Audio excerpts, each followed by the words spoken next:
The man, the number, the license are all back. We are the Spy-Fi guys, and this is Tomorrow Never Dies.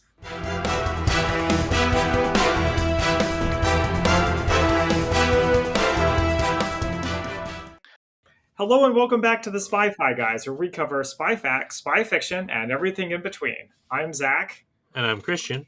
And Christian, I'm going to start with a hot take. All right. I am not a fan of Pierce Brosnan as Boo! Boo this man! Boo this man out of here! And I will tell you why. His expression doesn't change. Lies. All lies. And deceit and slander upon I will prove my Pierce case Brosnan. as we cover the movie today. Oh, Tomorrow Never Dies, the sequel to GoldenEye, a movie that I do enjoy, but we haven't covered yet, so we won't talk too much about it. I suggested this movie because of two reasons. One, today is the day of recording, not the day of release, is actually the 25th anniversary of the release of this movie. Wow. Yeah, it was just nice timing. Also, we've been having sort of I'm going to call it a Yeoh-naissance with Michelle Yeoh. She's been in a lot of great things. Obviously, she's been on Star Trek Discovery. Everything, Everywhere, All at Once is an amazing movie that I'm hoping she gets a Oscar nom for. And I believe she was just named Time Magazine's one of the icons of the year for 2022. So she's having a real moment. What would you say is the movie that started off the Yeoh-naissance? Was it Crazy Rich Asians? Probably around there, because she's in that. She's also in, I think, Shang-Chi. She's in a lot of stuff lately. But the question is, which one came first? I would probably say that, that jump-started her. So another reason why we picked Tomorrow Never Dies is because, as you may recall, long-time listeners may recall, I had never seen the Timothy Dalton movies. Right. The Timothy Dalton James Bond movies. And I was reading a little bit about Tomorrow Never Dies, and there was a scene where Michelle Yeoh and Pierce Brosnan are on a motorcycle together, handcuffed to one another. Mm-hmm. And I said to myself, I have no memory of that. Have I not seen Tomorrow Never Dies? Because I think the world is not enough. And I think I was. So I've also just been having my own sort of Pierce Brosnan moment. I think is because I saw him in Dr. Fate, and then also my wife binge watched both of the Mamma Mia movies, and then that sort of kicked me off. So I watched a bunch of his other films, and then I even start watching Remington Steele, the series that got him pretty much James Bond, but also prevented him from becoming James Bond for a little bit. It's actually it's what's known as a two-hander, where he's like one of the leads, but so is Stephanie Symbalist, who's Laura Holt, and they're it's a detective show, but they get themselves into hijinks and end up wearing fancy clothes because Pierce Brosnan. With all those factors combined, I thought it was a good moment to really dive into Tomorrow Never Dies, which is, I'm pretty sure it is the first Bond movie that I ever saw. Oh, well, does that mean you have a nostalgia loyalty to it? We'll find out. The answer to that is yes. All right, so here's the IMDb plot summary. James Bond sets out to stop a media mogul's plan to induce a war between China and the UK in order to obtain exclusive global media coverage. Yeah, that's fairly accurate. So we start off with your standard gun barrel, and we go to a terrorist supermarket in Afghanistan. Which is hilarious. Pre 9/11, so that it was, all right, it's a place to put it, but it wasn't as a hot button location. Yeah, terrorists are just good run-of-the-mill bad guys for James Bond to blow up. And there's a lot of different terrorists. We hear of someone who is responsible for a Tokyo subway bombing or subway attack. And then we also meet Henry Gupta, who they say he practically invented techno-terrorism, which we would probably call cyber terrorism in this day. Right. And he's got this magic red box that the Americans used to manage their GPS. Mm-hmm. So we also go back to MI6, or at least I think it's MI6 or the Admiralty, British Admiralty somewhere, where we've got a bunch of British admirals as well as Russian admirals who are watching everything that's going on. So this is our first, hey, that guy. Did you get to hey, that guy? No. With N's, sidekick dude? Colin Salmon, yeah. He is and Arrow and a bunch of other stuff, yeah. I recognized him as Dr. Moon from an episode of Doctor Who. Who. Oh, yes, he is in that episode of Doctor Who, yes. Anyways, this is in that interesting period in the 90s where around the same time when Austin Powers came out, where Russians and were our allies, and we were working together jointly with them on things. So we deferred to them into, oh, do we want to launch an attack or we do want to send armed forces? And Mhm. apparently, the Russian general says there's an election next week, and I've been told that any loss of life would be unacceptable. So nope, we're launching a missile. Launch a life on our side. Yeah, on our side. No, the terrorists, that doesn't matter. They don't matter. Yeah. So they launch a missile from a British ship nearby, and they tell M to get her man out of here. They're her man being Bond, of course. Yeah, I wonder who her man would be. I do like here the use of like his code name is White Knight, and you have like White Rook and Black Bishop and all that. It's a chess motif. I know you hate the use of chess in terms of being, showing that people are smart, especially if they're playing it in their head. But here, just using them as a motif, I think is fun. Yeah, it's been done. I mean, DC Comics Checkmate has been doing it for I many knew years, you were but going to say that. it's fine. I didn't even really notice. Oh, yeah. But there's a wrinkle in the plan, and Bond won't leave because there's something else that they didn't see. So he moves a truck, which is in front of one of the cameras, and they show Russian MiG with a bunch of Russian nuclear missiles on it. Nuclear torpedoes. Oh, torpedoes, thank you. I think the reason why I say that is because a nuclear missile is like a city killer. Fair enough. Right? All right. I actually, later on in here, I was like, what is the difference between a missile and a torpedo? I don't really know, but I think it's one goes in the air and one goes underwater. Okay. Yeah. Anyways, yeah. So they try to abort the missile. They can't. Bond gets to work, and he blows up a bunch of stuff and tries to go for the bombs. He gets in the jet, and another MiG chases him. The missile launched from the Russian naval ship hits, and Bond barely escapes, but the co-pilot in the jet, he only knocked out, didn't actually kill, is choking him, and he has to fly the plane with his knees, manages to eject the guy, his Rio, into the other jet, and then it explodes. Yeah, so this was very James Bond, and it was I loved it. So good, so good. Yeah, I like the one danger of being strangled by the co-pilot compounds with the danger of the other plane trying to shoot them down. Mm-hmm. This opening reminded me almost more of Indiana Jones than James Bond. I think it might have been because I think Indiana Jones, I think of him punching someone under the wing of an airplane. Fair enough. All right, yeah. Right. I like the flying wing scene. Yeah, I can see that. So we go to our theme song, which is Tomorrow Never Dies by Sheryl Crow.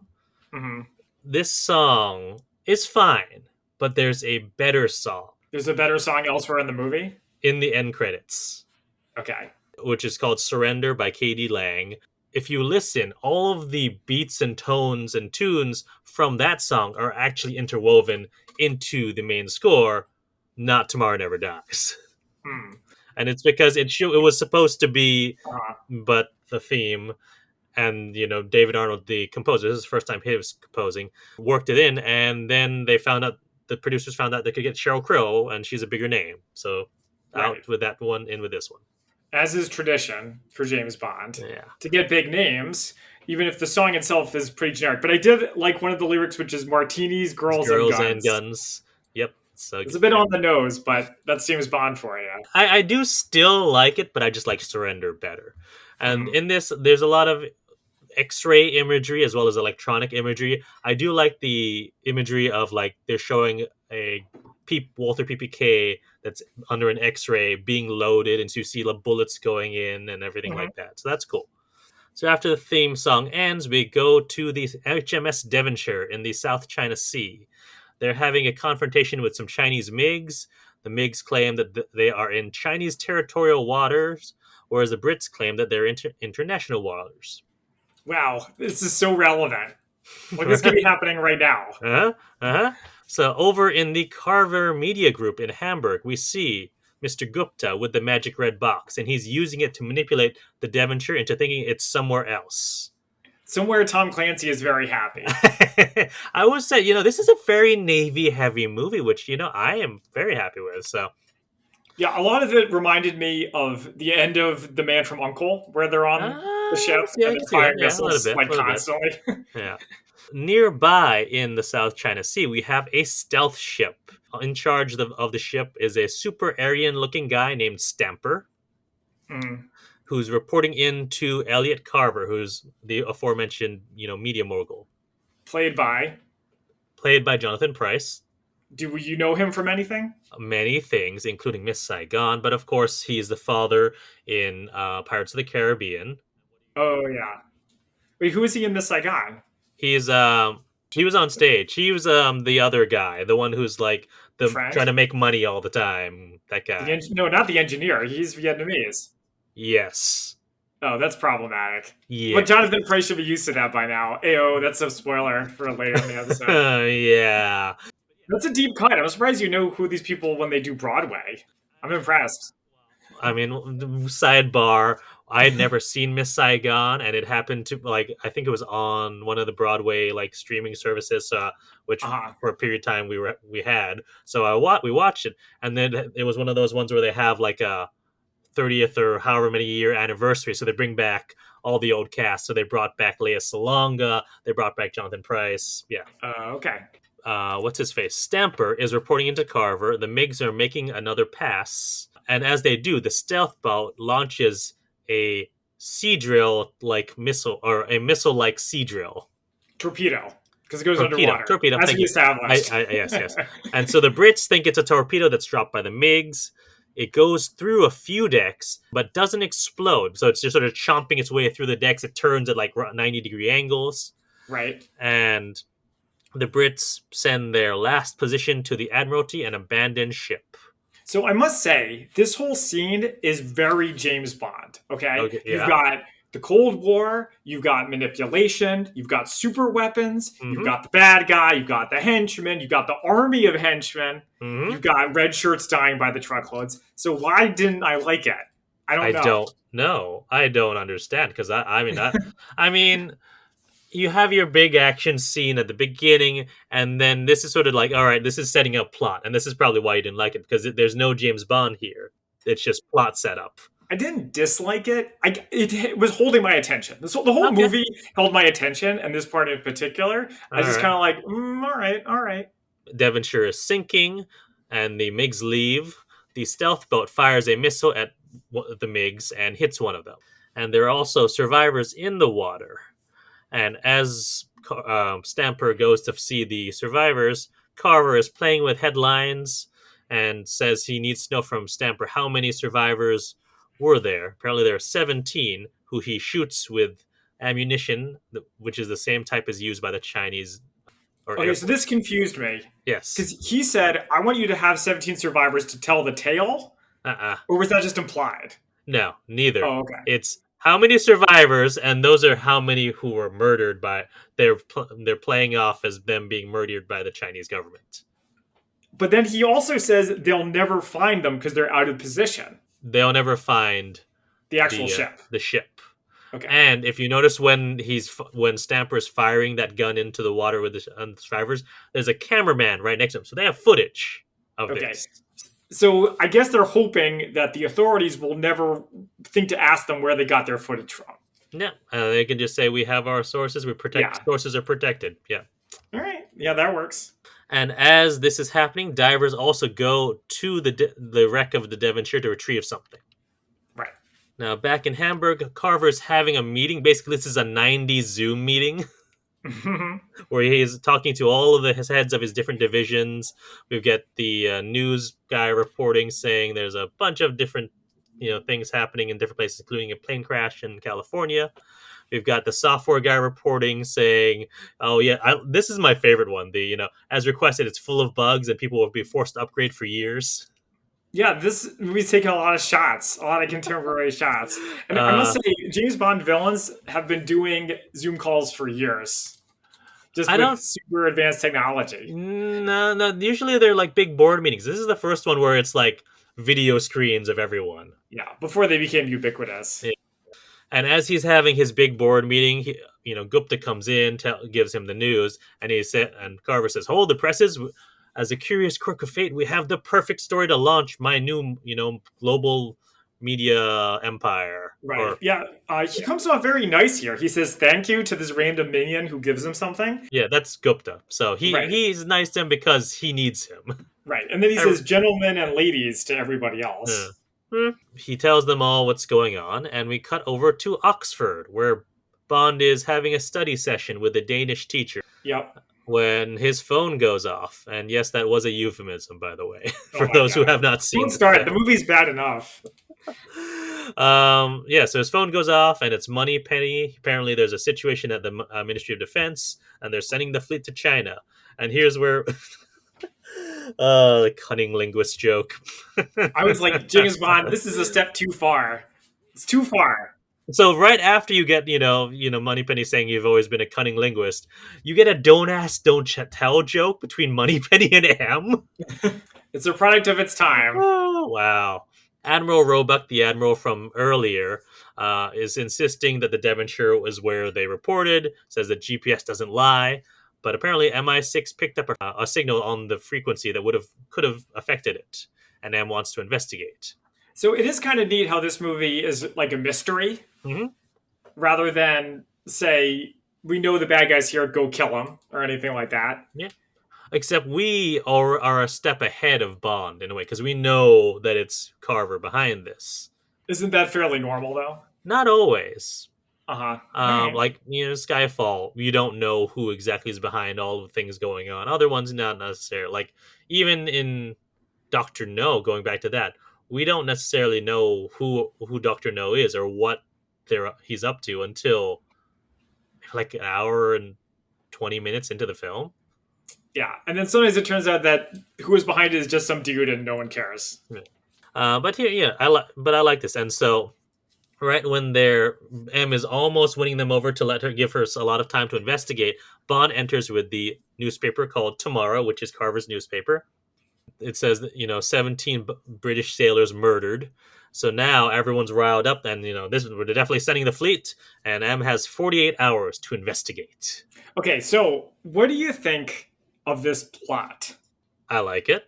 I mean, as we know so far, Yeah. we don't know all of Carver's intentions yet. But at this Okay, point, no. I like it. Yeah. No, I'm just talking about the whole thing of starting tensions between the UK and China Yeah. in order to sell newspapers. Yeah. Okay. So I understand they're both nuclear powers and they could lead to a nuclear war, which would end the world. Okay. But I kind of feel like if you want to sell newspapers, you'd be US. Well, yes, but also something that affects you as an individual. Okay. Like just look at elections. Okay. Elections are a perfect example. We're going to talk about politics eventually. So let's just do it right now. All right. Okay? People vote based on things that affect them. The UK and China polishing swords at each other doesn't affect me. But you know what does affect me is pandemics. Like we just lived through this, right? Mm-hmm. Yeah. COVID dominated the news cycle, and you had no choice except to pay attention to it, right? Unless you lived in a red state. Except, here's the thing, though, and we'll find out more later.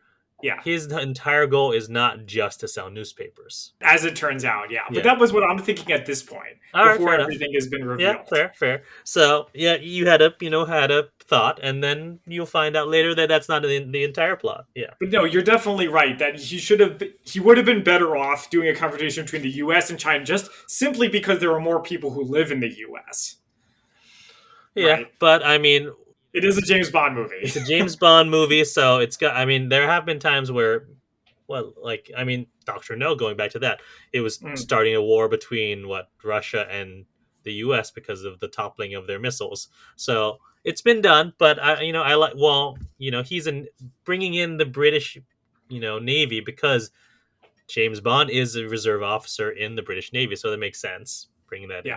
It's by a UK company and James Bond is a UK character, blah, blah, blah. That's fine. Yeah. Next question while we're paused. All right. I had a thought, not here, but later. Whereas, do you think this movie was trying to have China be the big Cold War enemy for the purpose of the movie, since Russia is now our friends? Because you have a possible war, you have someone who's Chinese helping him out. Yeah. That's about it. I mean, this movie is basically... and this is part of why I love it and why I love those other two movies. It is a very similar plot to You Only Live Twice and The Spy Who Loved Me, where you have the two, someone pitting the two superpowers against each other, and you have Bond working with agents from, another country. So, like in the case of Spy Who Loved Me, he's working with a Russian agent to try to stop all of this from happening. Right. So I could see what they were doing, is what Yeah. I'm saying. It was not Okay. lost on me, even though I'm not the super Bond fan that you are. M, Moneypenny, Bond, and what's his name? Robinson is the character played by Colin I'll say on, Salmon. yeah. Yeah, are in a car, and basically he's having his briefing as they're driving to him to the airport. Apparently, the signal came from a Carver satellite, and so Bond is going to go investigate Carver. He's going to be sent to the launch party of his new global media network, and we find out that Bond had a relationship with Carver's wife Paris before Mhm. they were married. Played by And Terry Hatcher. yep, Terry Hatcher of Lois and Clark and Desperate Housewives fame. Mhm. And so he's actually told explicitly to use that prior relationship. Well, I Which, wonder what the guy who wrote Fair Play would have to say about that. I should have looked it up. Actually, it's kind of stupid, but we'll talk about it later. okay, all right. Yeah. All right, so he arrives in Hamburg. The German Avis representative goes to fetch another representative to help him out, who happens to be Q, wearing the trademark Avis red blazer and everything. Yeah, one quick thing about Paris. First of Yeah. all, I can't believe he never said we'll always have Paris in the movie. Second, does this mean that MI6 knows about all of his affairs? No, actually, there's a point where Bond says, "I didn't realize my relationship was common knowledge," and glares at Moneypenny. So he probably Moneypenny knew about it, and then Moneypenny volunteered that information to M. Oh, I see. Yeah. So she knows all of his Yeah. info. Mm-hmm. Okay. But yeah, so he picks up the rental car. He's doing this big insurance waiver. I love this scene, and the music here is just Mhm. fantastic.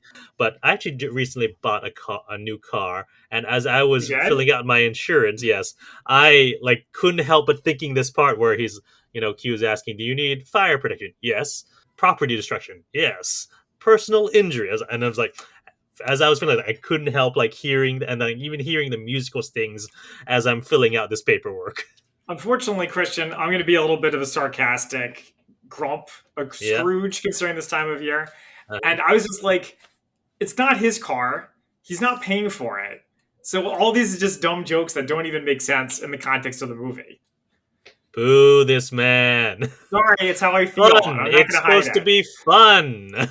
Well, there's lots of fun stuff in this movie, but I did not find this All part right. so enjoyable. Anyways, so the new car is a BMW 750. It's got all the usual refinements, missiles, smoke bombs, etc. It also has a seemingly an AI in it with a female voice. Or Siri, yeah, very limited AI, right. that can just tell him that the engine's running or close the door and everything like that. And he also gets a new gadget, which is a cell phone, which I believe is a first for Bond. Oh, really? Yeah, I think it was his first cell phone. He didn't And even have the brick cell phones in the no, 80s? no, I don't like you don't see them in Goldeneye. You see him use one in Living Daylights, Yeah, but but it's he not like doesn't. you handed him one. No, Right. no, yeah. So this is the first one has. It has a bunch of gadgets, including a fingerprint scanner, a taser. It also this is the best part. It controls the car. Which is the dream. He tested out, grow up 007, the usual fun stuff. uh, And then it's party time. See the big party that Carver's holding. He's holding court, talking about Mad Cow. Remember Mad Cow? yeah, I do actually. See, that's the thing that affects you. You could get a disease. Carver, call me. Yes, but how easy is it to control something like that and not have it get out of control? You fake it. He controls the media. Anyway, Saban introduces himself. He says he's a banker. And this is also where we meet Wai Lin, who's played by Michelle Yeoh. She says she's a journalist from the New China News Agency. As Mhm. they're all chatting, Bond spots Paris from above, goes over to see her. As soon as she sees him, slap. So yeah, it's revealed they didn't just know each other; they were like together because they know Yeah. what each other drinks or he thinks Mm-hmm. he does. Yep. She asks him, "Do you still sleep with a gun under your pillow?" So she knows that there's more to him than he seems. And Mm-hmm. and their conversation is all very awkward. And the result, though, is that his cover is immediately blown, even faster than usual for James Bond. Well, I don't think it's necessary. Well, part of it's not because this conversation is awkward. I will say that it is. It's the sleeping with a gun under the Yeah, pillow that's that the one really that gives gets him them. away. Yeah, Which yeah. means I'm just kind of like, why didn't they send someone else who doesn't know Paris. Because they need that prior relationship. They needed someone who had an in because no one else that they could send had an in to the organization, basically. Well, he hasn't into the organization. He just lies about being a banker. Yeah. I understand that Paris would help him, but she also gives him away. Yeah. So yeah, it's a little column A, column B situation. Anyway, so Elliot finds them and doesn't realize that they knew each other. And I like here Bond is trying to needle Carver. He brings up stuff like, I like the way you've been able to position yourself globally. Yeah. Or, be lost at sea, adrift. Yeah, there's a part where someone says, "What kind of banking do you do?" And he says, "Hostile Hostile takeovers." takeovers, yeah. I liked it because it sounded like something Patrick Bateman would say. But, Carver, so it's not just Paris. It's all of Bond's needling at Carver That gives that him really away. gets him in Yeah, trouble, yeah. right. Carver tells Stamper to take care of Bond. Bond is told that he has an urgent phone call, and Yeah, now that's dated too. taken right, and he's taken to a soundproof room while Carver is making his speech. Well, So did you notice Carver's speech did you notice Carver's outfit while he was making the speech? what It the looks mouse like a suit? Steve Jobs I black was gonna. turtleneck. I mean, it's a combination of like Steve Jobs and a Bond villain outfit. Yeah, Yeah, yeah, oh yeah. No, I was gonna bring that up in my Spy Fact vs. Fiction that all the different influences that Carver has. But yes, definitely very Steve Jobs. right. But yeah, so Bond is being beaten up in the soundproof room, but manages to get the upper hand, and they have him basically in the sound studio where they all of the controls for the Right. the control room basically. So he turns off all of the power in the facility Yeah. as Carver is making his speech. That's got to be on the evil overlord list somewhere. What? Don't interrogate your captives right next to all the power controls in your building. Probably a good idea. Yeah. It is a good fight scene, though. Oh yeah. Although I will say the sound effects here are a little over the top. Like when he just gets hit, just Uh kicked huh. lightly, you hear the loud whack. Yeah, someone hitting a slab of meat and then they Yeah, record it. yeah. It's a little Hmm. over the top. So Bond goes back to his hotel room and he's waiting with a bottle of vodka and a shot glass and a gun. I like Yeah, that. It's just a cool image. Yeah, he looks like he's just been through a war. I guess close enough. yeah, yeah. And Carver is watching other news stations reports about the botched launch. He tells Paris, how well do you really know him, and know Bond, and why did he make a mess here? So Paris already has a target on her back, like Yep. instantly. And then I was like, oh my gosh, are they going to do the Bond girl formula in this movie? The answer Yeah. is sort of. So as Bond's waiting, Paris enters his room, tells him that Carver's on to him. Bond tries to send her home, and she, doesn't leave and says, gets close to him and says, "What was it? Did I get too close?" Yes. Dun dun And dun. they kiss, undress, and this music, Carolyn pointed out, sounds very similar to like the Pearl Harbor music that we were all humming along with by the end of our Pearl Harbor Uh, watch. maybe you were. Uh-huh. Me, Sarah, Carolyn, everyone else besides you. Yep. Everyone with the soul, yeah. Yeah. So Carver, back at his headquarters, goes over to see Gupta, and Gupta has worked out that Bond is a government agent. He says he calls it Gupta's law of creative anomalies. He has, worked for the bank for 6 years. His clean record, dotted every I, crossed every T. So, if it's too good to be true, it usually is. Yeah, this is in a lot of cop shows too, or Mhm. cop movies, where they're like, I investigated this guy and he's clean, not even a parking ticket. Not even a parking ticket. That means he's got to be a cop. I don't know why they talk like that. Also, somebody in this scene uses the term technobabble, which I Oh adore. yes, That was it amazing. was Carver. He's like spare me. I was gonna look up like what technobabble that Gupta used Stephen actually meant, and I think sometimes it does, but I Mhm. just never got around to it. Well, I thought you were going to say you were looking up the origin of the term Oh technobabble, no, I did because we've not. only ever heard it associated with Star Trek. Right? Yeah. I've never seen it anywhere else except for this movie. Gupta has the recording of Paris talking about the gun, which Carver makes him play like 3 times, and says, "I think we need to set an appointment for my wife with the doctor." Total death flag. I guess it's pretty obvious by now. Yeah. So the next morning, Paris is getting dressed. Bond tries to get her not to go back, but Paris tells Bond how to get into a secret lab on the top floor. That's the best way to get into the building. So there, she was useful. Yeah. So Bond goes and sneaks in, uses his phone gadget to lock pick the lock. Doesn't find anything, but discovers a secret vault behind a painting, which was cool. Mhm. And then he uses the fingerprint scanner on his phone to open it up, finds drugs, money, porn, and the magic red box. Yeah, I also thought those were tabloids, not porn, but whatever. I don't know. I just Yeah. assumed. There's also a part with the floppy disks, the old floppy Oh yeah. disks. Appreciate that. So he takes the magic red box and is about to leave when he hears some drilling happening through a door. Mhm. It sets off an alarm, and there's Wylin. And So this so is a total spy though. Like, what are you doing here? What are you doing here? Wylin uses a cool gadget to walk down a wall while Bond is, being chased. And distracting them. Otherwise, they just would have been like, "Hey, what are you doing? Right? Get down from there." He runs into the printers. He fights off two guards, knocks one of them into the printing press, says a funny quip. This is a very quippy movie. I mean, it is a James Bond movie. Yeah, but even more so than like some of the other ones. Like this is the most quippy of like the Pierce Brosnan, I think. Yeah, Daniel Craig really isn't so quippy. They seem to have gotten away from that. Yeah. I had seen this part before because I watched a YouTube video where it's 100 great quotes after the kill, and this was one of them. So as soon as I saw the printing press, I was like, "Oh, I know where this is going."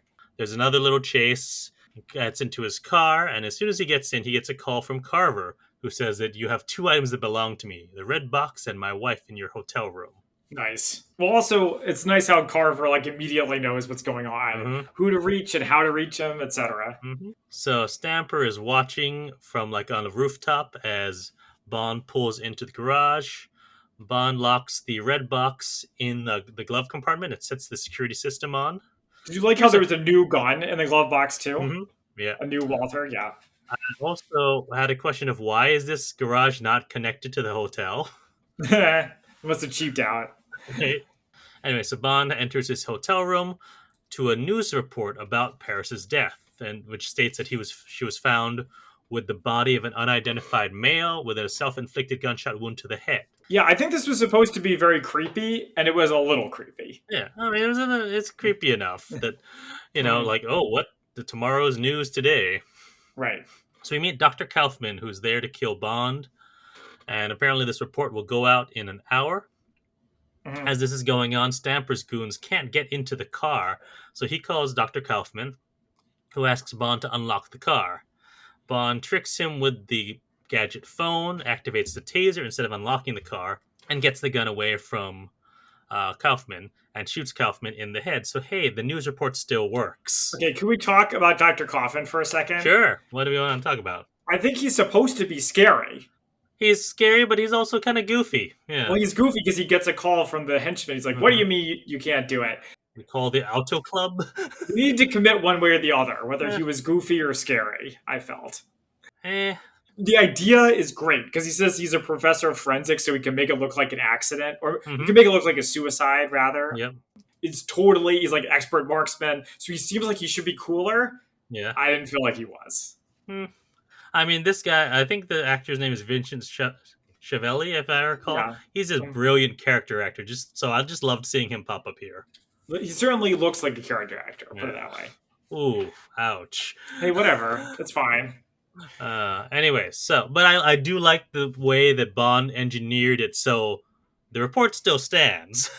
Oh, yeah. There's still an unidentified male with a self-inflicted shot wound. Right. And then also the part where the bad guys are trying to get into the car, where they're whacking it. I like that because it reminded me of Batman. I think it was Batman 1989. Yeah. With the shields. Yep. Yeah. Mm-hmm. Bond goes out the window, avoiding the police who are coming up from the lobby. He climbs up to the roof and heads over to the garage next door. Sees the goons all around the car and uses the remote control on the phone to activate a bunch of smoke. And jumps in the back seat. There's a lovely chase in the parking garage. He uses a variety of gadgets, rockets, spikes, reinflating tires, a wire cutter that is set to a very specific height. Yeah, and all while expression on his face that looks like he's on his way to go do his laundry.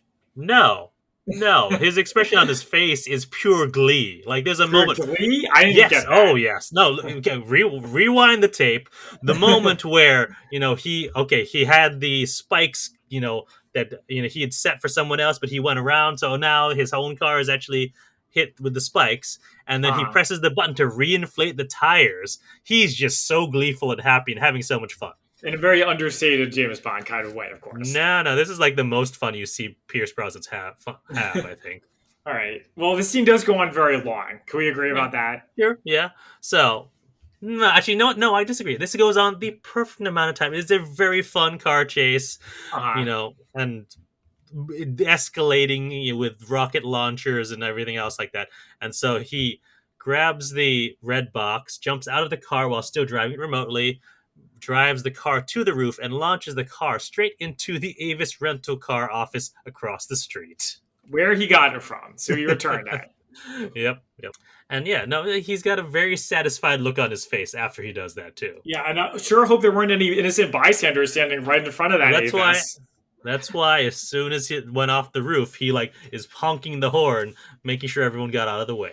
I mean, it's a James Bond movie. Things always seem to work out for him. So next we cut over to a U.S. air base in the South China Sea, where Bond is in his naval uniform, and he meets Wade from GoldenEye, who's also on the base. And Jonah Wade, Baker. Yep. Wade has brought an expert on GPS who verifies that it was used to send the Devonshire off course, and they figure out where the Devonshire is really. Mm-hmm. So Bond is going to halo jump to get to the Devonshire. It turns out that because of where it actually ends up being, it's not the Chinese territorial waters. It's actually Vietnamese territorial waters. Yeah, I thought this was kind of silly at the time where I was like, the world's hanging on the knife edge of nuclear war and you're worrying about making Vietnam mad. I mean, don't get me wrong. I respect the Vietnamese. They did a really good job of fighting Americans back in the day. So I understand there's no one to scoff at. But then it occurred to me later, oh, they do that so the rest of the movie can be in Vietnam. Probably because it was cheaper to film there. Yeah, well, actually, they filmed in Thailand for this. Oh my God. So confusing. I do wonder if it's because Jonathan Pryce was in Miss Saigon. That can't be the reason. That just can't be. Nice, okay, probably not, but it is a nice little nod. Yeah, Jonathan Pryce, I love Vietnam. Let's have our movie take place there. Though, and the other observation I have about this scene is one of the American guys does this long Halo exposition. Yep. About what a Halo jump is and how it works. And if I was inclined, I would have done Spy Fact versus Fiction, but I was not. Okay. Well, what if one of us did? Okay, good. Well, then at the end, he says, make sure that you lose your chute quickly because 90% of people died that way.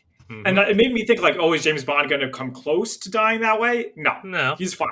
So all that stuff, you don't need it. It's all to emphasize how difficult this jump is, really.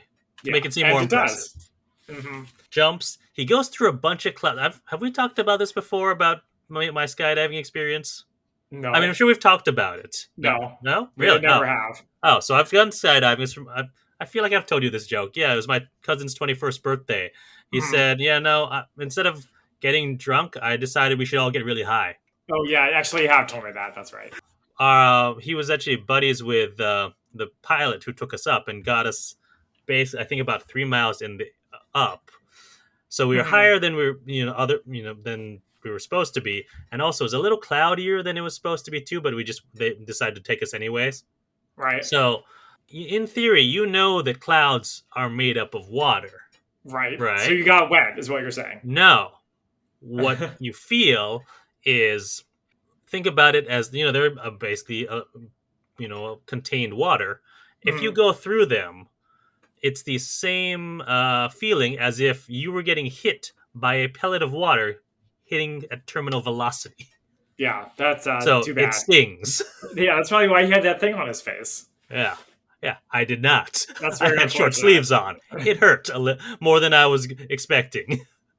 That's cool that you did that, though. I have no inclination to go skydiving. It was fun. I would probably do it again. It was a lot of fun. It was in Hawaii, I take it, right? Yeah. So that's a good place to do it. Exactly. Yeah. Anyways, I wanted to bring that. When I saw him going through all those clouds, I'm sure the wetsuit probably helped, but it still stung. jumps, pulls the chute right before hitting the water, and then goes to find the Devonshire. And he finds it pretty quickly. He's looking around inside. He finds the dead sailors. We also see the ocean floor shifting Yeah, I like that underneath. threat. Hmm. The things collapse. So it's nice when like the environment tries to kill our heroes rather than just bad guys all the time. Though I wanted to rewind really quick with it. The reason why he's going down is to prove that Carver was behind it. Or he's trying to find out what was going on with it. Basically, Okay. any information you can get. Well, no, he says we have to prove it. We have no proof, or something like that. Does he? Does Yeah, he? yeah, he does. I have it right here. Okay, I didn't make it Okay. up. So I was just wondering why he needed proof. He has a license to kill. Just go kill him. Yeah, but you go kill him, but that doesn't stop the fact that the UK and China are about to go to war if Yeah, as it turns Carver's out, dead. that's true. That's not going to stop anything. Yeah, So it he made me does feel need better. proof. Yeah. Anyway, so he's going around. He goes into the missile room and notices that one of the missiles is missing. And this is a missile, not a torpedo. That's right. And as he's looking around, another diver sneaks up on him, and hey, it's Wylin again. Yeah. And as they're like confronting each other, they hear some clanking. They see that the ship is shifting, and that they need to get out of there. And the only way out is through what's known as the galley chimney, I believe. Ooh, nice. Yeah, it's like that little thing that Indiana Jones popped out in in that scene in Raiders. But that the space is too small to have air tanks on, so they go on a free dive up. This was crazy. I like the threat there that they have to lose their tanks. And they manage to get all the way up. Wylin finds her boat. Is it a junk? I believe it is a I don't Chinese think it. junk. No, it's not. Okay. Oh, I think the one later is a Chinese junk. I don't know. It is a small boat though. As she finds it, says to bring it closer. Her guy is killed by Stamper, and they all get captured. Yeah. So they get taken via helicopter to Saigon. Wylin and Bond are now handcuffed to each other. Bond makes some terrible puns. Mm-hmm. He's been doing that. And they go to the Carver building where there's like a giant banner of Carver's face on the outside. Yeah, do you think this is supposed to be some kind of communist totalitarian thing? No. I think it was. I think it was. I think it was there so that Bond could make an Oedipus joke. Which I didn't get. Yeah, but there's the Oedipus. More than that. Well, and the fact that it's called an Oedipus complex. So an edifice is a building, especially a large, imposing one. So an edifice complex is like a play on words on an Oedipus complex. Oh, that's pretty smart for James Bond. Pretty clever. So I think it's there. The reason it's there is for that joke and also for the action scene later. No. Mm-hmm. Yeah. So as they're going in to see Carver in the hallway, Wylin sees a Chinese general she recognizes, General Chang, not played by Christopher Plummer here. Yeah. Did I tell you one of our friends who saw remain nameless got really mad when I told her about that? What? She's like, there's a Klingon general played by a white actor, and his name is General Chang. I have a problem with that. I'm like, yeah, me too. Chang is not a Klingon name. It should be like Kavak. I'm trying to think in Klingon. Okay, by the way, this whole General Chang thing does not work. Okay. But we'll talk more about that later. Yeah. So anyways, as they enter, Carver's writing their obituaries. We find that Wylin is from the Chinese People's External Security Force. And they try to play off that it's well known that they've been working together, but Carver sees right through it, and then shows them a bunch of headlines, including "The Empire Will Strike Back," which I mean, I love that one too. It's great. Mm-hmm. And then Carver makes this whole big speech about how media is the new method of warfare. Fake news. It's fake news. Well, Bond, speaking of which, says something about, I never believe what they say in the press. So my line is, Bond doesn't believe in the liberal media. So should we talk about this now, by the way? Is the whole media thing the movie's trying to say? Sure. What do you want to talk about? Well, so it's so fascinating watching this today. Gone through the Trump era, right? Where the media was always political, but it became more so. Right, we've got Washington Post where democracy dies in darkness, and we have CNN where it's like, this is an apple, and we'll always tell you it's an apple, and we won't tell you it's not. But then it's not like this movie has like a good journalist who's like fighting on James Bond's No, yeah. side to reach the truth. It's basically government's good, media's bad. And I'm not like saying that I don't like it. It's just interesting. Well, so I don't know that it's. I think it's just this media mogul who who one of those people this is based on is Rupert Murdoch. Yeah. Well, and also Hearst, which they talk about later. Yeah. But certainly now, the idea that the media writ large is driven by clicks, right? That's not a new observation by any means. That even mainstream media like the Washington Post and CNN are driven by the need for eyeballs, and that's what motivates them. Mm-hmm. This idea of like ginning things up to sell papers, is all very relevant. Oh yeah. That's why I think this movie needs to be should be reevaluated in the current day, because one of the main reasons that it did not do so well is because guess what movie opened? I think either the same week or the week after. Hudson Hawk? No, it's a movie you've not seen, but you've always made criticisms of. Oh, Titanic? Yep. I don't criticize it. Yes, you do. I just make fun of it. So that's even worse then. Yeah.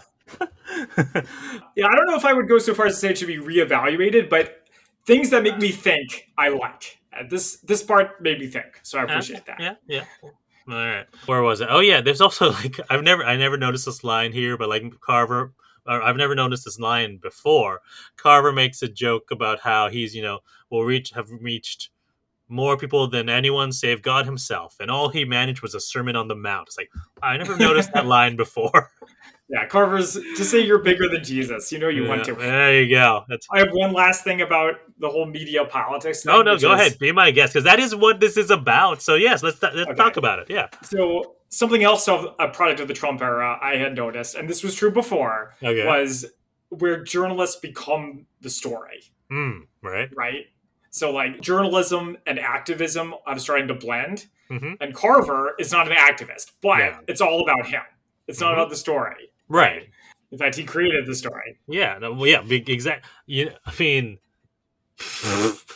What? Oh, I just had a ridiculous thought.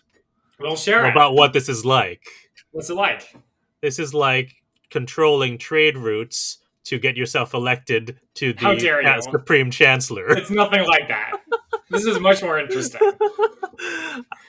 Or causing a war. It's causing a war to gain power, the supreme power of one Darth Sidious. Yeah, that was better. The trade routes is the war, yes. Yeah. Anyways, so where were we? Oh yes, because they discovered what Carver was doing, he had to move up his timetable, so he leaves them with Stamper, who is going to go through some chakra torture with them. Right. Now, did you recognize these tools? No, Christian, I did not recognize them. They were at the Old Spy Museum. Very prominent. Wow. I think I went to the Old Spy Museum not that often, and it was mostly for parties. Woo! Not so much to see the exhibits. Fair enough. But yeah, they were there in their whole exquisitely evil Bond exhibit.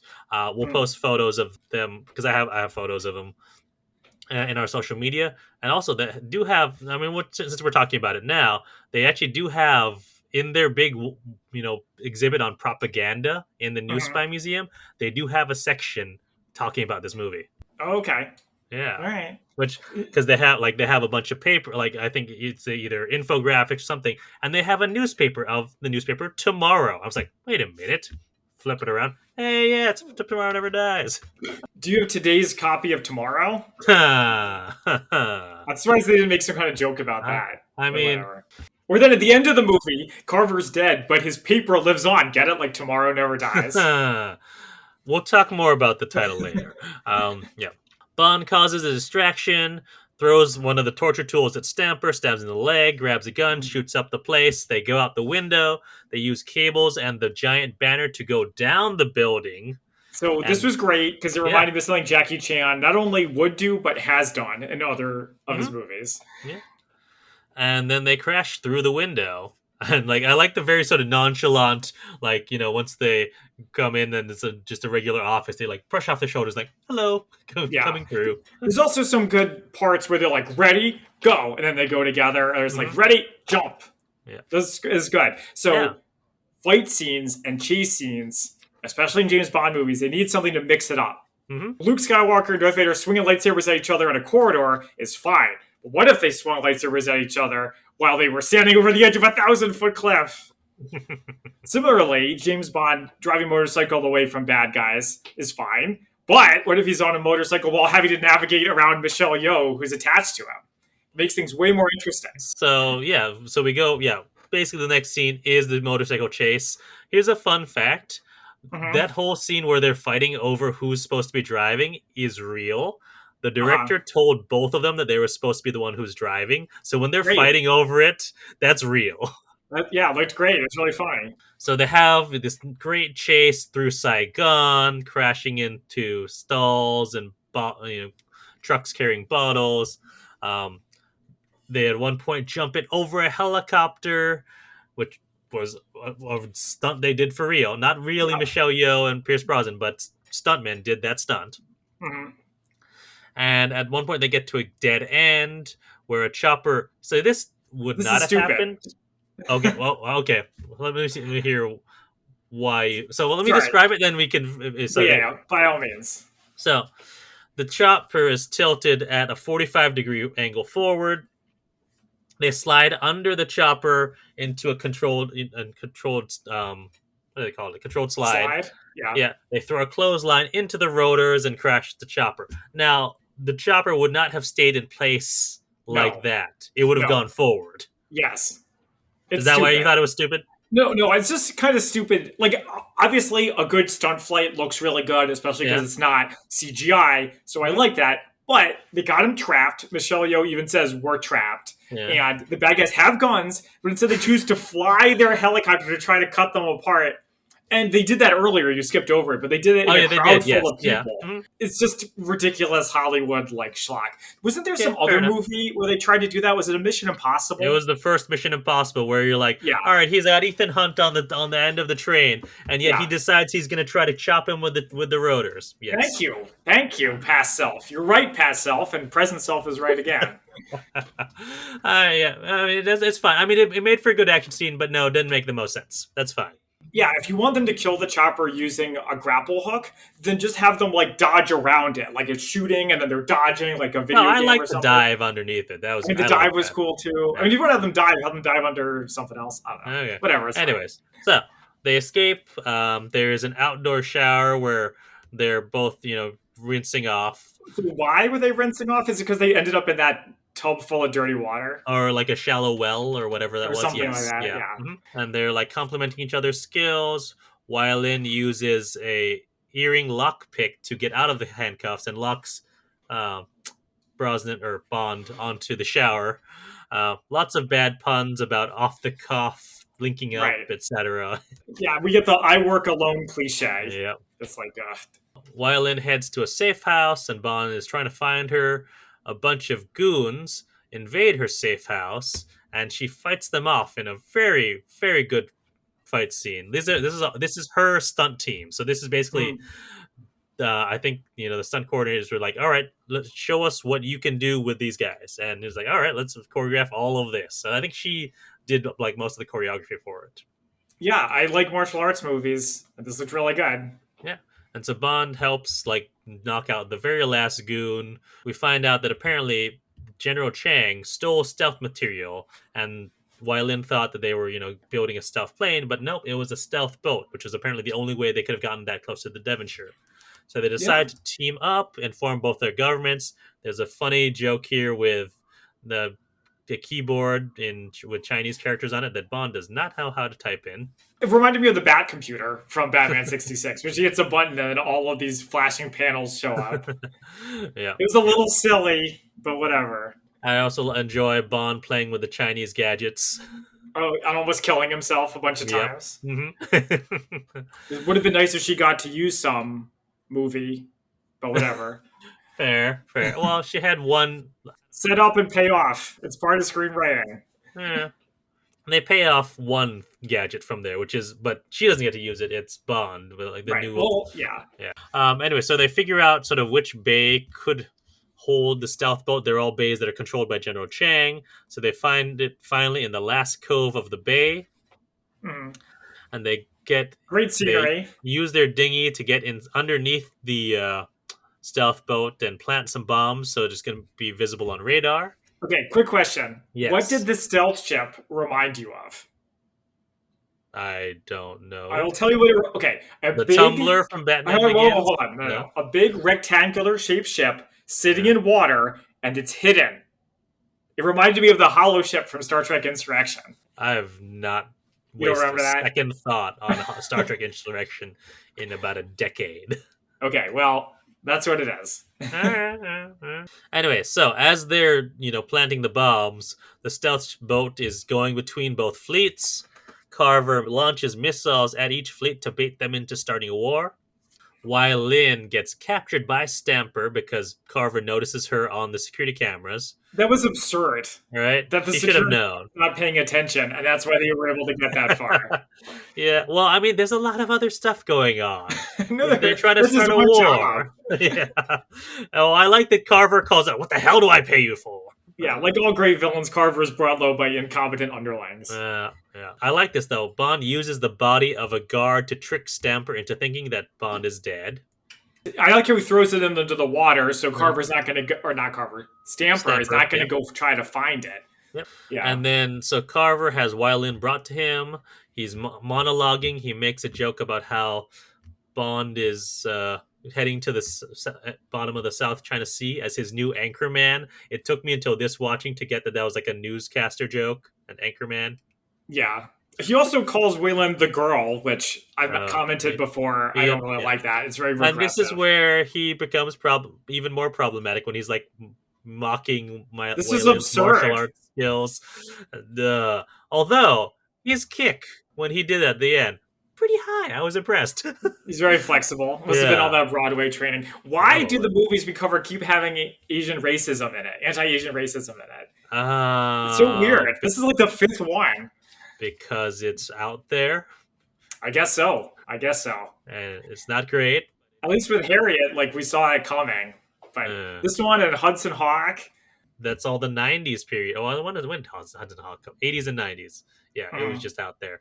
I mean, you go back to even like Breakfast at Tiffany's and what's his face playing a Chinese stereotype. It's just there. Yeah. mm, Anyways, back to this movie. right. So we find out that M got Bond's message, and she tells the Admiralty, Carver has been playing both sides for fools. The message is then relayed to one of the ships in the British Navy, the HMS Bedford, who are told to look for the stealth boat. And like they're told to look for anything that might seem small, like a periscope or a dinghy. And I was like, Mhm. okay. Have we finished with the bad guy monologue at this No, point? it's Okay, he keep like going. pauses. We go into this Go little into some sidebar, and then more. he comes again. Oh yeah, this Yeah. is where we find out his entire plan. So he Mhm. monologues, says that apparently General Chang's going to call an emergency meeting of Chinese high command, and the British missile will be launched, and it'll take out everyone in the high command besides General Chang, who's been going to be stuck in traffic, and he will form a new world order.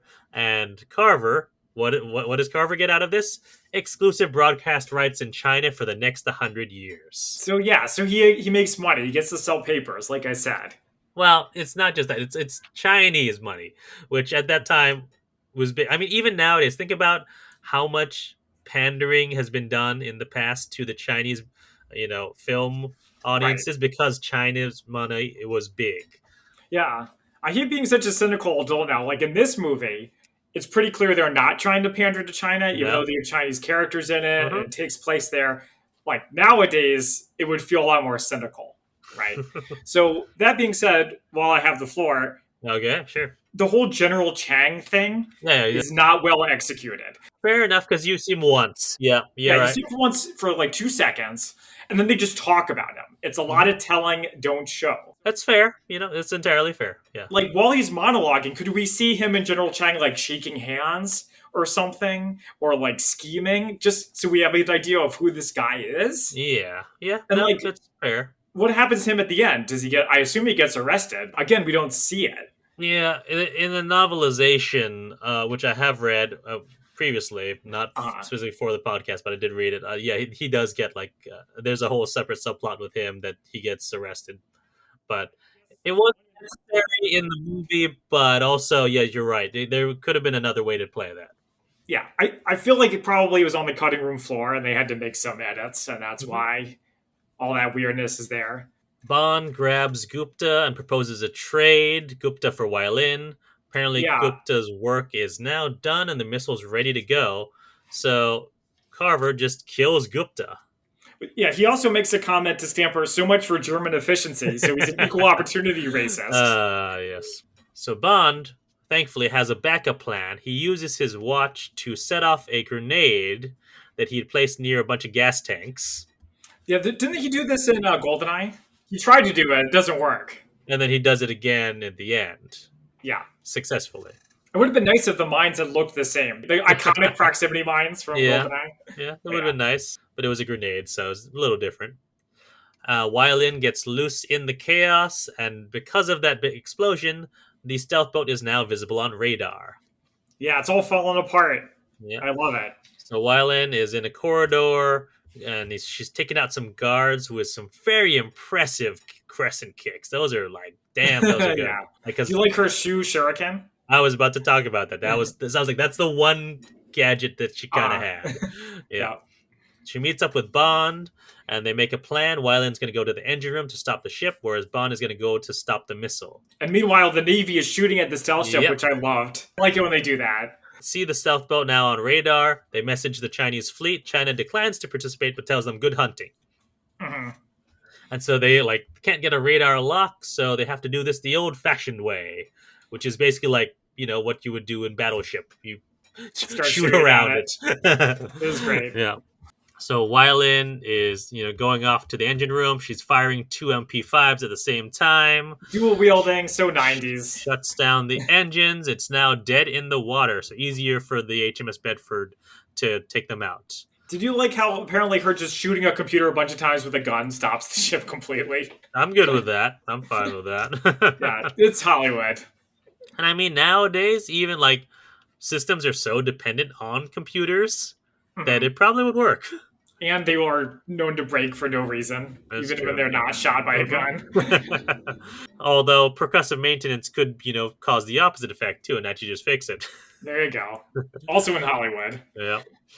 Anyway, so Bond, I like how at this point he uses one of the missile launchers that's supposed to go outside the ship, shoots the Yeah, it's inside the ship for no reason. yeah, but he shoots the well of it underneath. Is able to turn it around, launches it at the control center, and here I have my note. He just looks so cool because he's got the classic James Bond couple of strands of hair down the forehead, and he's got his tactical outfit on. He's firing his Walther P99 and an MP5. Just looks so cool. So a couple quick thoughts. Yeah. When was the last time a U.S. Navy ship fired at another ship? In the news.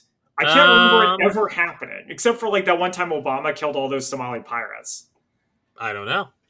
I just can't think of an example. The reason why I bring it up is because I bet those Navy guys were so happy to actually be able to shoot something.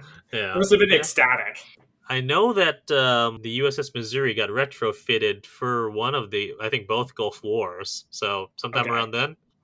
But did they fire on another ship? Oh, not on another ship. No. Right. Yeah, that's a great question.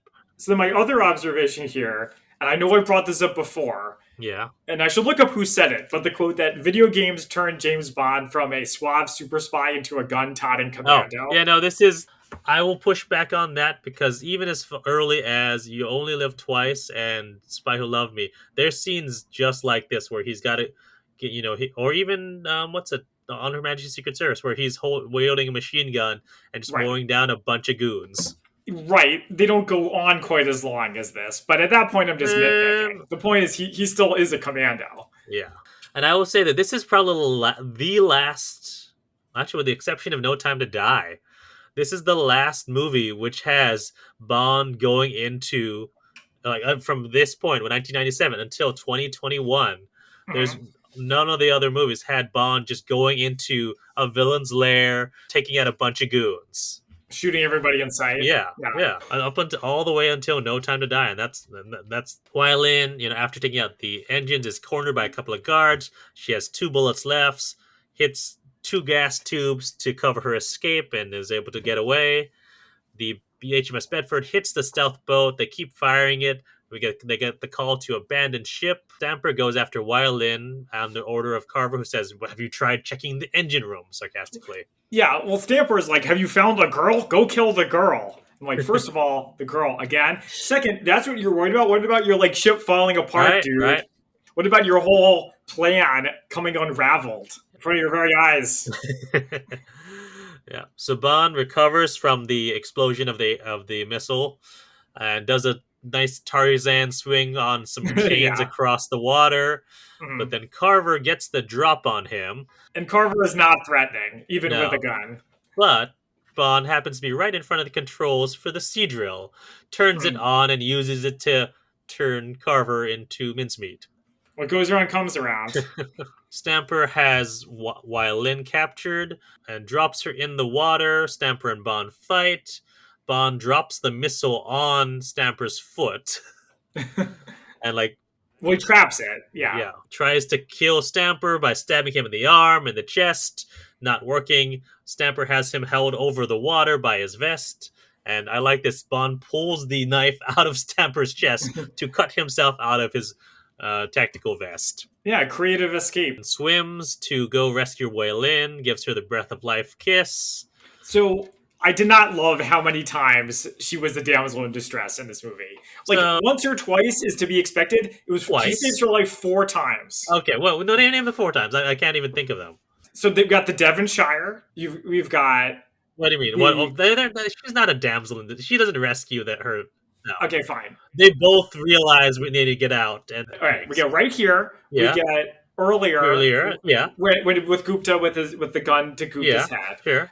When they escape down the side of the building. That's both of them. He doesn't rescue her. They work together. Equally work together. Okay, yes. in that case, it's only twice. Yeah. It's only twice, which is less than other Bond girls, and I think you can tell she's definitely holding her own here, and it was more a quirk of fate of why she's the one who got captured than him. It doesn't bother me. It is, at the end of the day, a James Bond movie and not a Wei-Lin movie, so... I would watch that movie. It's kind of what I'm hoping for from that Section 31 show that we may or may not ever get. Yeah, I don't know about that. I mean, because she's just blown up right now, so they don't have her booked under a contract, I assume. It might be too big for TV.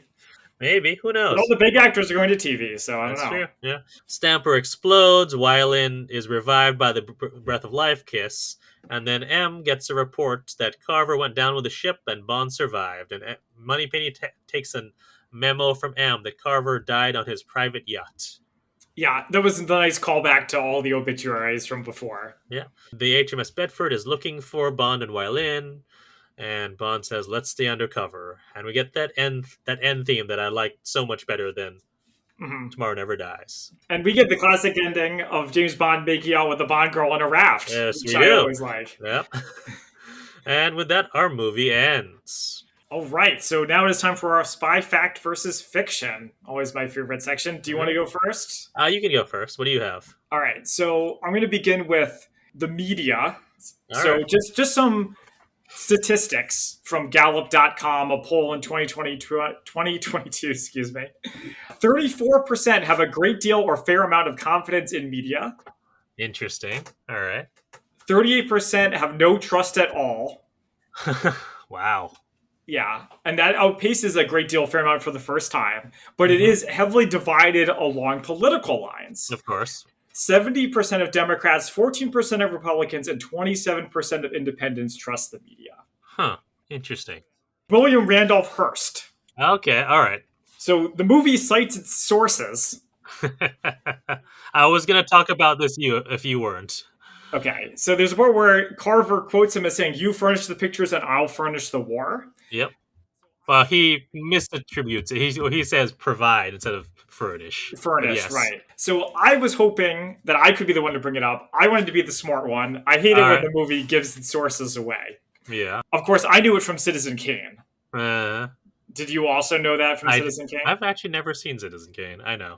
Okay, so the true story of William Randolph Hearst's 1897 cable to Frederick Remington by Ken Lawrence. Uh huh. So, sometime before the destruction of the Maine, which set off the Spanish American War, Right. legend goes that Hearst sent this journalist in Havana, Uh-huh. please remain, you furnish the pictures and I'll furnish the war. Okay. Mm-hmm. But it's very disputed. Okay. His own Okay. son thinks that he never sent it. And there's a real quip by someone in August 31st, 1897 said, quote, if the Emir of Afghanistan proclaims a holy war, you will find that he will furnish the war and that British bullets will furnish the holes. Or the Interesting. holies. Okay. We'll furnish the holies. Get a holy war? Whatever. The telegram did reflect Hearst's feelings, even if he didn't literally say that phrase. Okay. He said, whatever is right can be achieved through the irresistible power of awakened and informed public opinion.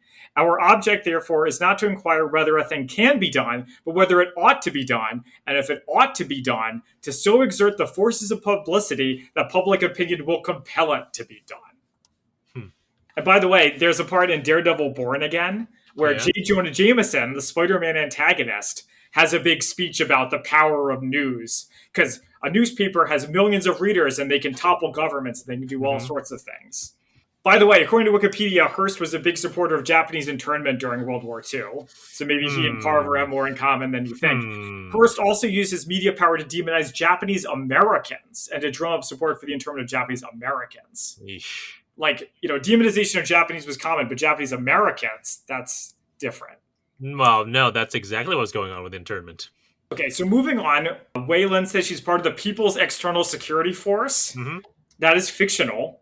China's intelligence is called the Ministry of State Security. Unless they've changed it since the 90s, but I don't think so. Question, actually. They were the principal civilian intelligence, security, and secret police agency of China, responsible for counter intel, foreign intel, and political security. It's all according to Wikipedia. Mm-hmm. So needless to say, if she really existed, she would work for them.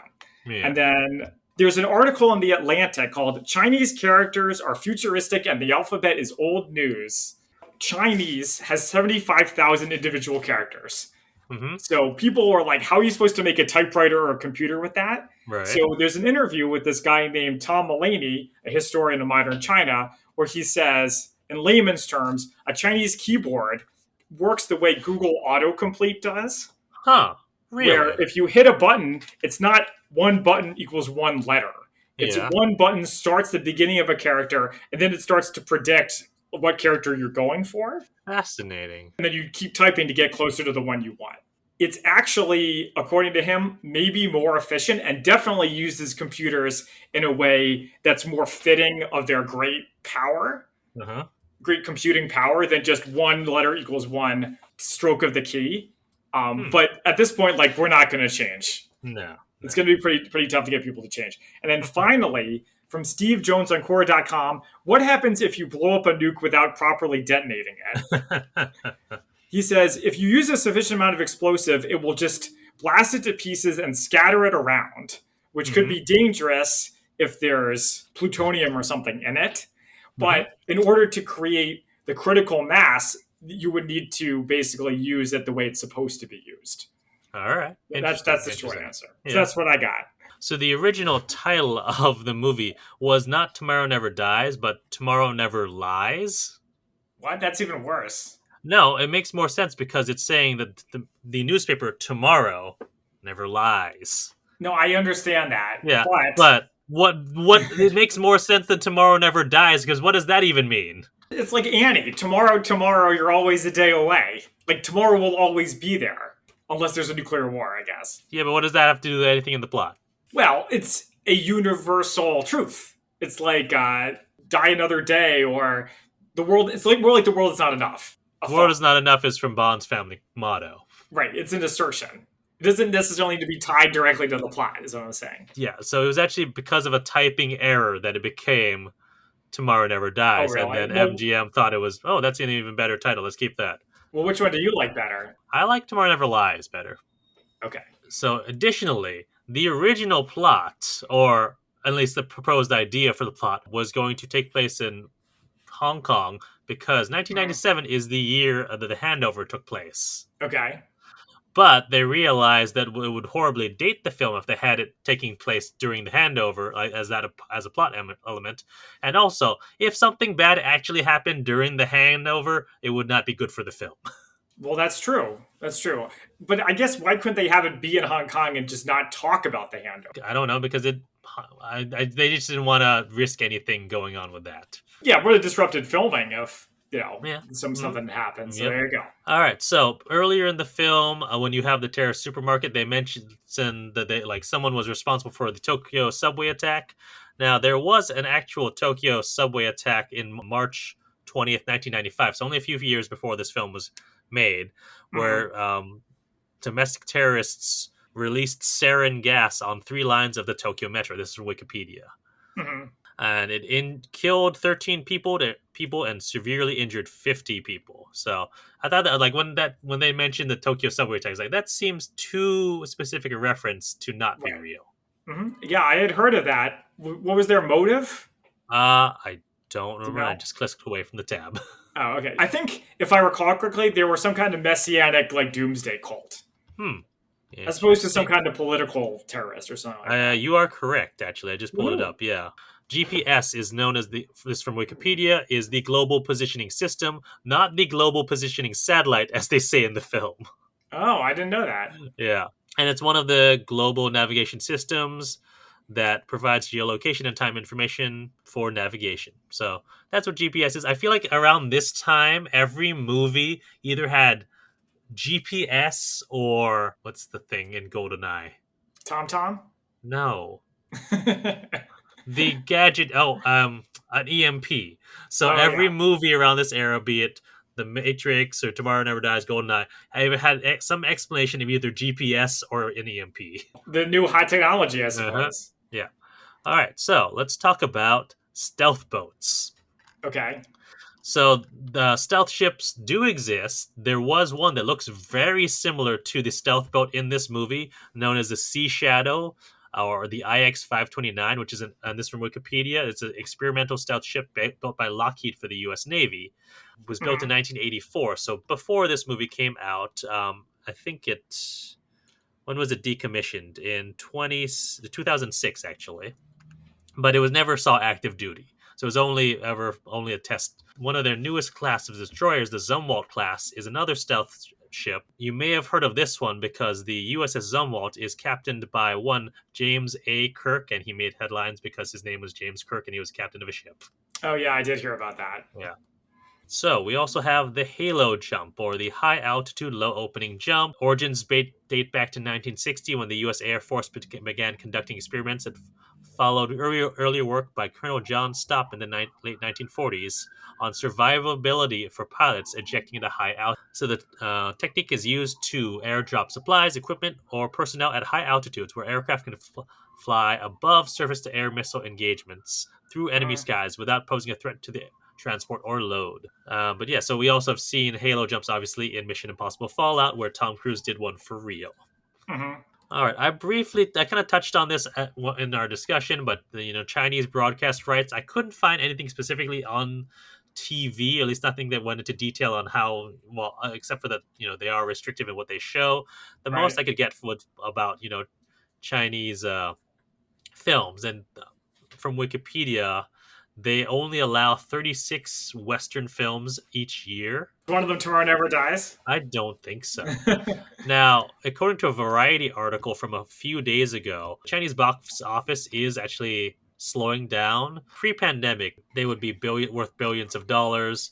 Yeah, in 2019, box office about this time was worth $8.1 billion. That's not bad. Right now, it's at the 3.88 billion. Still billions, but it's not worth as much as it was before when you had a lot of films, specifically Western films, fighting for those 36 slots. Right. So, I can see why Carver would want media exclusivity in China for the next 100 years and what that would be worth to him. You can make a lot of money. People have killed Yeah. people for less, a lot less. Now, I do want to touch briefly upon something else about William Randolph Hearst. You kind of glossed over the point about the USS Maine. Yeah, I didn't want to get into the whole Spanish American War thing, but if you'd like to. Well, I'm not going to get into it, but the fact that that was one of the contributors to the U.S. getting involved in this war and it Mm, being a ship which was suddenly blown up, I feel like it ties right back into this film and the inspirations. All right, yeah. he's used the destruction of a ship to try to launch this war between these two superpowers. So I like that it was it's right there in the writing. Yeah, well, like I said, the movie showed its sources, which Yeah. I don't appreciate. There's a movie that they covered on Mystery Science Theater called Red Zone Cuba, Uh which huh. is about a bunch of guys, schmucks, you might say, low lifes, who get hired by the US government to invade Cuba and try to kill Castro. There's a part where one of them is sitting there smoking and he says, "This is just like the Bay of Pigs." Boo. uh, anyway, so there are a couple other people who's influenced or inspired Elliot Carver, as you said, Randolph Hearst, and also Steve Jobs with the look. And as I said, one of the other ones being Rupert Murdoch. Now there was a line earlier in the film where I think it was the Ministry of Defense said PM would have my head if he knew we were investigating Carver. This is a Mhm, reference to the fact that what's his name, Rupert Murdoch, was close friends with the prime minister at the time, who was Tony Blair. mhm. So it's a nod to that. Memo at the end, where Moneypenny takes a memo from M and saying that he died on his private yacht, is a reference to another inspiration, Robert Maxwell, who was a Czechoslovakian-born British media proprietor who died, body found overboard on his yacht. So he died under mysterious circumstances. Yep, yep. Is this all from Wikipedia too? I This is take it. also from Wikipedia. Yes, yeah. Yeah. All right, and that is what I have from Spy Factor and Spy Fiction. All right. So now it is time for our favorite quotes. There's a lot of them. Would you like to Oh go yeah, first this time? sure.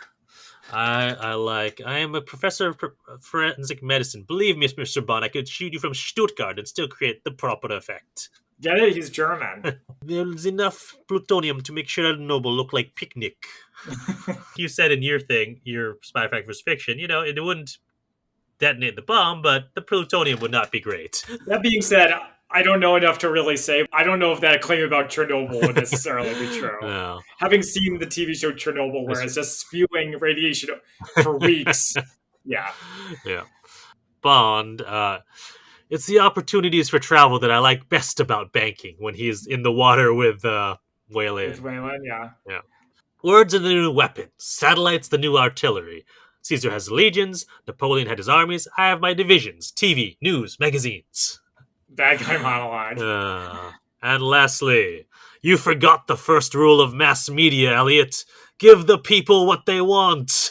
Yeah, that's well. I was gonna say that's after the kill, but technically it's before the kill. Yeah, yeah. That's So it. I like Brosnan here. He's good, and that line was like, I don't really get it. Like, do the people want to kill Carver? Is that just what no, the Bond people wants? don't want war, and also I'd say want to kill him. All right. So, Christian, for mine, I am going to do something I have never done before and Oh, probably will never do again, which is oh. favorite quotes and quotes that I liked because they were so bad. All right.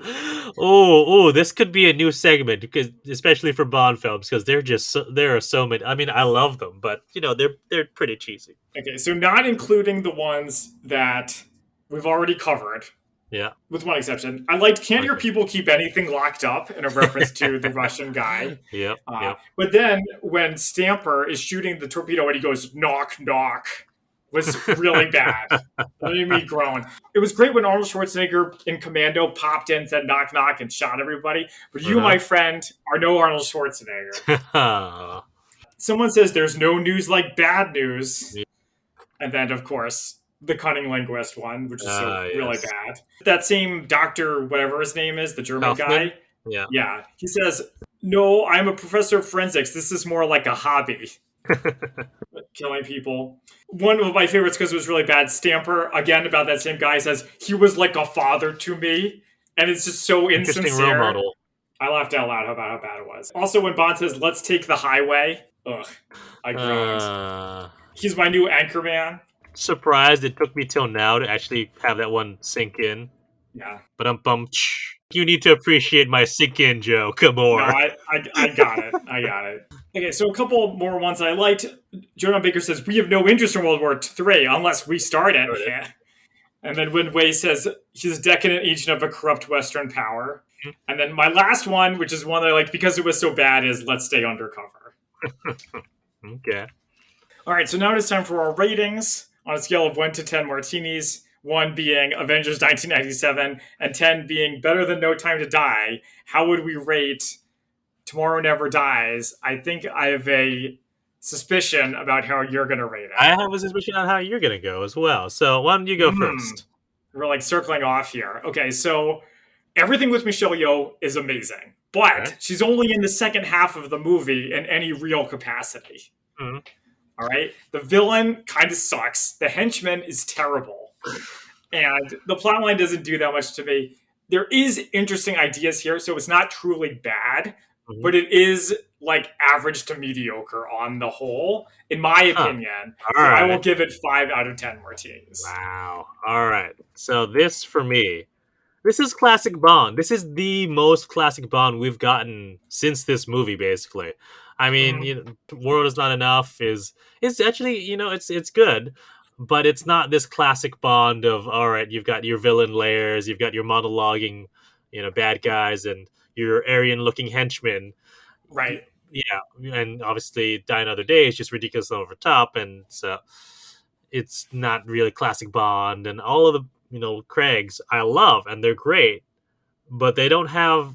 They're very different. Yeah, they're very different. Craig just doesn't have the lightness of touch that Brosnan has, and I think it's here. Like it is Goldeneye is great, sure, but it's here where he grew into the role really. So I really not just because this is I think the first Bond movie that I saw, but because it's just so classic and it's of the '90s time. I grew, when we grew up, so Brosnan was Bond, and for me it holds up. Like the ideas that it presents, maybe they're not fully formed, but how many ideas like that are fully formed in most Bond films?